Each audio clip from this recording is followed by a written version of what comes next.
ఓ cinema hero ముఖ్యమంత్రి అయినప్పుడు అతను అవతలున్నటువంటి ప్రతిపక్ష నాయకుని ఇమిటేట్ చేసినప్పుడు ఒక పెద్ద సంచలనమే అవుతుంది.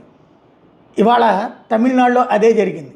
సాధారణంగా స్టాలిన్ను ఎవరికైనా సరే అంటే ఏదైనా కార్యక్రమం పూర్తయిపోయాక వెళ్ళేటప్పుడు ఒక సంకేతం అలవాటు ఉంది.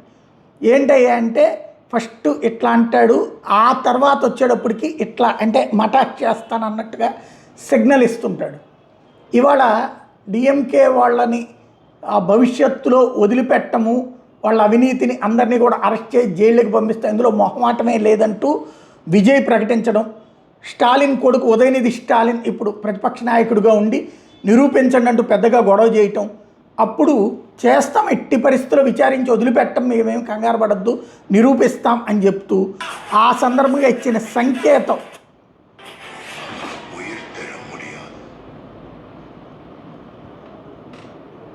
ఇది. స్టాలిన్ ఇచ్చేటటువంటిదే విజయ్ ఇచ్చేటప్పటికి ఒక్కసారిగా అందరూ ఆశ్చర్యపోయారు.